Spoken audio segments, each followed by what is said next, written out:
Eastern Cape were beefed up. Those contravening lockdown regulations faced the law. 15 passengers, including a taxi driver from the Western Cape, have been charged with fraud. They produced an allegedly fraudulent death certificate in a bid to enter the province. We are observing non-compliance of drivers and passengers, and we've since arrested a taxi full of passengers. It means it's 15 people, which are more than the regulated number of passengers in a taxi. Moreover, those people have, we allege that they have bought or they have access to fraudulent permits. After the announcement of the extension of lockdown, we since saw a very huge number of taxis coming into the Eastern Cape. When we stop these taxis, they are all going to the funerals.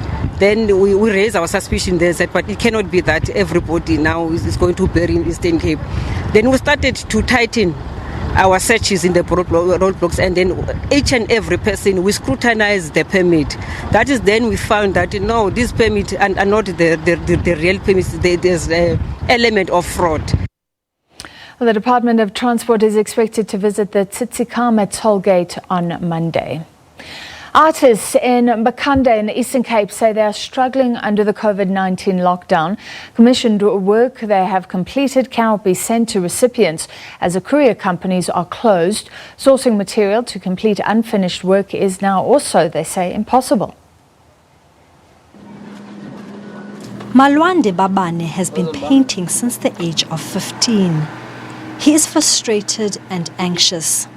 Self-taught, painting is his livelihood. Business was booming a few months ago, but not now. Business has been very slow. In fact, it has stayed to a halt because I can't get materials, I can't get pencils, I can't get paper, and the courier companies are closed, so I can't get my artworks out there. He is not alone. Local DJs are struggling too. Kaile Tupupu normally comes here to get his equipment for his weekend gigs. The last time he worked was 3 weeks ago. As local DJs, it has affected us very badly.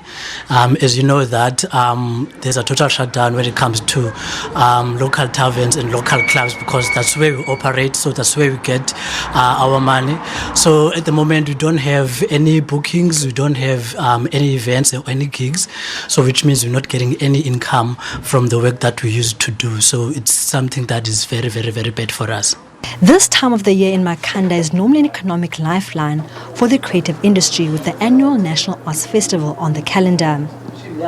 Except this year, as a result of the COVID-19, the festival will be a virtual one.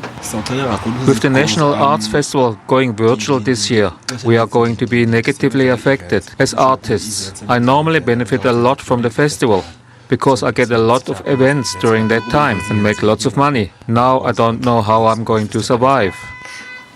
Some of the DJs and artists only rely on the income, whereas on the events, and some of the DJs rely on clubs and taverns and local clubs. But now there's a total lockdown, so there's nothing they can't feed their families or meet their demands or something.